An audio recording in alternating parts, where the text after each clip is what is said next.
एक होती मुलगी, तिचे नाव लीला. होती ती चौथीत अन होती भारी खोडकर. लोकांना त्रास द्यावा असे तिला नाही वाटायचे, पण तिला खोड्या काढण्याची भारी हौस.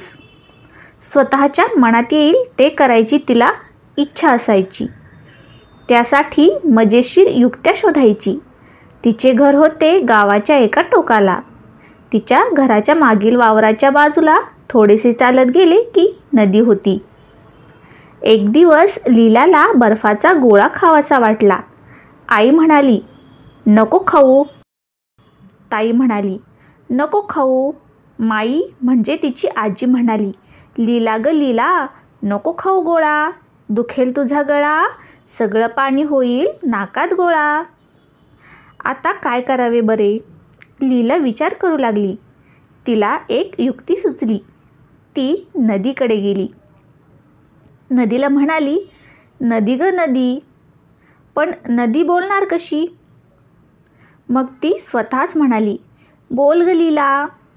मग लीला म्हणाली, नदी ग नदी, लीलाला खायचा आहे बर्फाचा गोळा, पण माई म्हणाली दुखेल गळा, खाऊ का नको? पण नदी कशी बोलणार?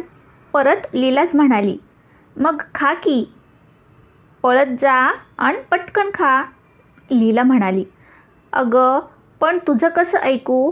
ताई म्हणाली नको खाऊ, आई म्हणाली नको खाऊ, माई म्हणाली नको खाऊ, पण नदी कशी बोलणार? परत लीलाच म्हणाली, अगं ताईपेक्षा मोठी आई, आईपेक्षा मोठी माई, पण माईपेक्षा मोठी मी नदीबाई. माझं ऐक बरोबर. लीला पळत बर्फवाल्याकडे गेली. गोळा खाऊन परत आली. तिला बोलणारी नदी खूप आवडली. ताई, आई, माई यांच्यापेक्षा मोठी नदीबाई. तिची परवानगी मिळाली की आपण हवे ते करू शकतो असे तिला वाटले. एक दिवस लीलाला आला कंटाळा. तिला वाटले बुडवावी शाळा. तिने ताईला विचारले. ताई म्हणाली, नको बुडवू शाळा. आई म्हणाली, नको बुडवू. माई म्हणाली, लीला ग लीला, आला जरी कंटाळा, बुडवू नको शाळा, शिकून सवरून होशील सुखी माझ्या बाळा. लीला चिडली. कुणीच कशी शाळा बुडवू देत नाही.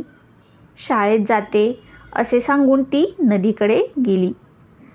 नदीला म्हणाली, नदी ग नदी, लीलाला आलाय कंटाळा, बुडवावी वाटते शाळा, काय करू?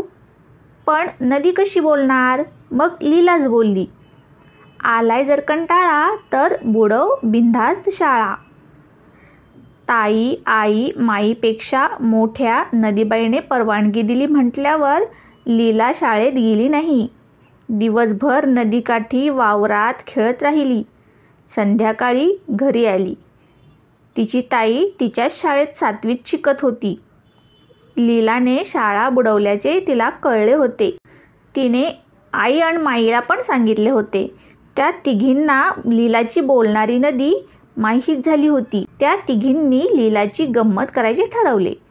तिला शाळा बुडवल्याबद्दल कोणीच काही बोलले नाही.